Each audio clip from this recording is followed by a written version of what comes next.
안녕하세요. 암호화폐 읽어주는 남자 하루씨입니다. 오늘은 구글이 왜 인터링크 네트워크에 배팅을 했는지, 투자를 했는지, 과연 이것이 적절한 결정이었는지에 대해서 함께 알아보는 그런 시간을 갖도록 하겠습니다. 구글 스타트업은 웹3 신원확인 스타트업인 인터링크 랩스에 대해서 아주 조용히 자금을 지원했습니다. 이는 도박이 아니고 이미 그 규모를 입증하고 있는 플랫폼 덕분이죠. 그러니까 인터링크는 스스로를 이제 휴먼 네트워크라고 부르고 있는데요. 사용자가 기기 내 생체 인식을 통해서 본인을 인증하고 그리고 그 대가로 토큰 보상을 받습니다. 그러니까 이 프로젝트는 출시 후에 몇 달 만에 250만 명 이상의 인증된 사용자와 다른 파트너사들을 통해서 약 3천만 건 이상의 생체 인식 스캔 데이터를 확보했어요. 그러니까 이런 초기 성과와 실질적인 수익 창출 그리고 미국 주식 상장을 위한 로드맵 이런 프로젝트가 단순한 어떤 제품이 아니고 위험을 최소화한 혁신임을 시사하는 거고요. 그래서 구글의 초기 투자는 충분히 이해할 만하다. 구글 스타트업이 절대 모험을 하는 그런 벤처 펀드가 아니거든요. 역설적으로 이 인터링크 네트워크의 기술력과 그 다음에 이 기술이 겨냥하고 있는 미래 시장의 전망을 구글이 얼마나 낙관적으로 긍정적으로 보고 있는지를 오히려 확인해주는 그런 결정이었다고 생각을 하고요. 뭐 아시는 것처럼 생체인식 얼굴 스캐닝은 이미 주류가 됐습니다. 그러니까 생체인식 얼굴을 인식한다, 스캐닝한다라고 하는 것 자체는 인터링크 네트워크만이 하는 건 아니에요. 예를 들면 휴스턴 공항에서도 또 저희 김포공항이나 인천공항에서도 베타 테스팅을 이미 하고 있죠. 그렇지만은 온라인에서는 정반대의 어려움이 있습니다. 아시는 것처럼 AI나 이런 거, 로봇 이런 것들이 만들어지면서 완전히 AI가 생성한 엉터리 생체 인식 정보, 그 다음에 딥페이크로 가득 차 있는 거예요. 그리고 이것이 잘못하면 블록체인으로까지, 즉 온체인으로까지 확산될 수도 있는 그런 상황인 거죠. 아주 위험한 상황인 거죠. 이런 맥락에서 단순히 생체 인식 얼굴 스캐닝 이 아니고 온체인에서 이런 생체인식 얼굴 정보가 제대로 검증되고 특별한 용도로 올바른 방법으로 사용이 되어질 수 있는 그런 기술이 필요했던 거죠. 바로 그런 기술을 가지고 있는 것이 인터링크 네트워크입니다. 그래서 인터링크의 버전은 웹3의 인격 증명, Proof of Personhood를 적용해서 블록체인 내에서의 여러 가지 소셜, 사회적 활동들, 그 다음에 금융 및 거버넌스 시스템이 가짜 신원이나 투표봇 혹은 딥페이크로 인해서 장악되지 않도록 하는 아주 중요한 기술을 가지고 있는 것입니다. 사실 아시는 것처럼 이게 되지 않으면 소위 말하는 온체인 내에서의 블록체인 내에서의 스마트 컨트랙트는 불가능하다. 인증이 안 되니까. 믿을 수 없으니까요. 그래서 이거는 블록체인을 블록체인답게 하는 매우 핵심적인 기술적 요소 중에 하나인 거고 바로 그러기 때문에 구글 포 스타트업이 초기 투자를 하고 지원을 하고 있는 것이다. 절대 모험을 하고 있는 것이 아니다. 라는 부분이 확인될 수 있는 거고요. 몇몇 분들이 인터링크 네트워크의 이런 생체인식 기능이 어떻게 블록체인에서 가능하냐 라고 하는 부분에 대해서 좀 질문도 주시고 그렇기 때문에 제가 좀 이 부분에 대해서 말씀드리려고 하는데요. 쉽게 표현하면요. 그 안면 생체를 인식을 스캐닝을 통해서 하잖아요. 그 다음에 그 원시 생체 저장을 하잖아요. 그런 다음에 인공지능이나 이런 걸로 프로그래밍 돼 있는 그런 걸로 이것의 유사함 여부, 동일성 여부를 계속 이렇게 확인을 하는 그런 방식을 취해오는 거죠. 그러니까 이게 사실 블록체인이 아니고 온라인인 거죠. 온라인에서 이제 그렇게 하는 건데 인터링크 네트워크의 방식은 뭐냐면 스캐닝을 하되 그 원시 생체 정보를 저장하지 않아요. 왜냐하면 이것 또한 위험하다는 거죠.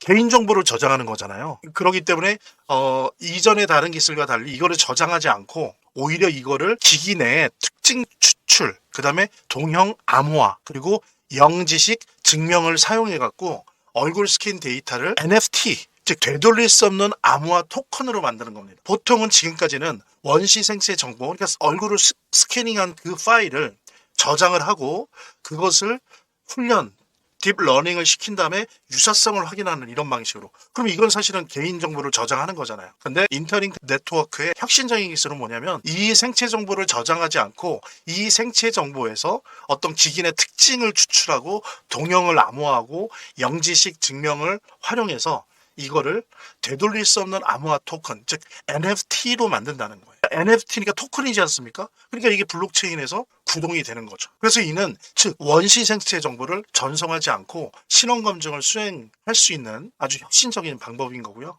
그 다음에 이제 GDPR이나 일리노이 생체인식법 같은 그런 법률을 준수할 수 있는 것이 되는 거죠. 예. 보통 이제 실험을 해보면 인터링크 랩스에서 실험을 해본 결과를 보면 오후 인식률이 0.01%에 불과해요. 이거는 지금 현재 블록체인 위가 아니라 블록체인 바깥, 그러니까 오프라인이나 온라인에서 진행되고 있는 최고 수준의 상업용 얼굴 ID 시스템과 동일한 거예요. 그런데 최고 수준의 오인식률을 가지고 있으면서도 이거는 블록체인에서 구동이 되는 거죠. 그래서 이게 대단히 혁신적인 부분입니다. 그리고 한번 생각해 보십시오. 우리가 지금 블록체인 사회, 블록체인 자본주의로 간다고들 얘기를 하고 있어요. 민간 부분에서는 뭐 달러 스테이블 코인이나 RWA, NFT, 디파이 이런 거를 통해서 이제 블록체인 자본주의, 블록체인 사회로 가는 거고 얼마 전에 미국 상무부가 발표한 것처럼 미국 정부가 다루는 여러 가지 거시경제 지표들을 블록체인 위에서 발표하고 기록한다고 하잖아요. 그러니까 공적 영역, 정부 기관마저도 이제 블록체인화 되는 겁니다. 그런데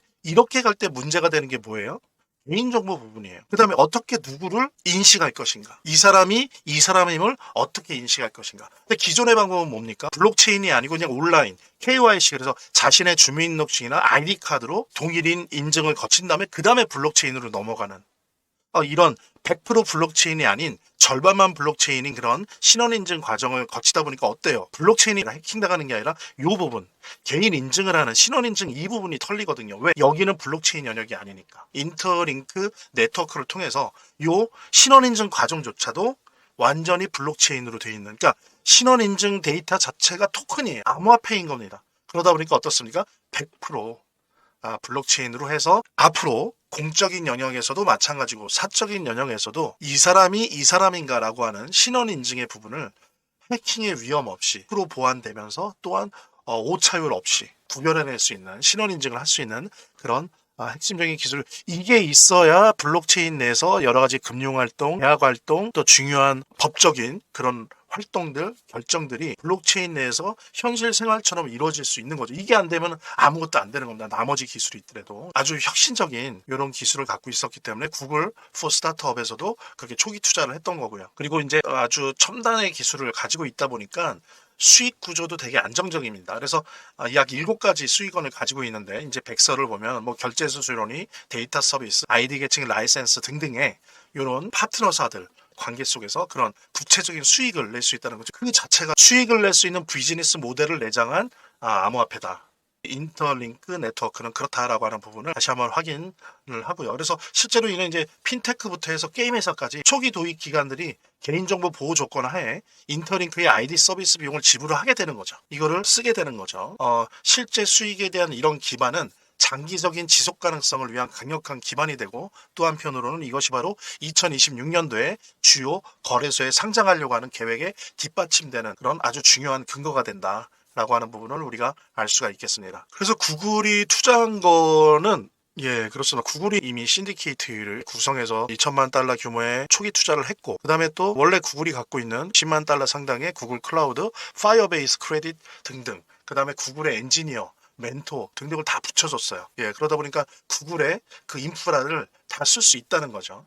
그러면서 이제 시장 진출 전략에 대해서도 계속 구글로부터 자문을 받는, 그래서 단순히 돈만 투자받는 게 아니라 어떤 경영적인 측면, 수익화의 측면, 비즈니스 모델에 대한 측면까지도 세계 최고의 테크 기업이라고 할 수 있는 구글로부터 지원을 받는다라고 하는 부분이, 또 한편으론 인터링크의 미래가 투자받고 있는 지금의 시점뿐만 아니라 향후의 미래가 더 밝다 라고 하는 부분을 오히려 역설적으로 입증해주는 부분이 아닌가 싶고요.